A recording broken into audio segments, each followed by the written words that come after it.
احلى بقى لعب بقى واحلى فلوس عملناها في الموسم. جيت بقى ناس كتيره بقى من روسيا والمانيا وبتوع، عملت لي بتاع 10,000. قلت يا واد ايه، نزه نفسك.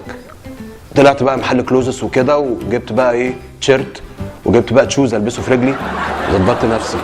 حبيت بقى اتصور، طلعت توكيل سامسونج وجبت كاميرا، والكاميرا دي بقى ايه قلت اتصور بيها واعمل ايه، اخش بقى على الفيسبوك واعمل بقى ايه تشير لاصحابي، واصور بقى واعمل تشير بقى للعيال بقى هناك وبتاع، يبعتوا لي تشير للصور وكده يعني. الراجل ده لو حد عارف انجلش كويس او حد اجنبي سمعه مش هيفهم حاجه خالص منه، اوكي؟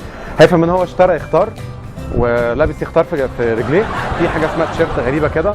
اولا ما اسموش تيشيرت، في حاجتين، يا اما شيرت يا اما تي شيرت، لكن التيشيرت اللي طالع من ده ملوش اي اساس من صح خالص، اوكي؟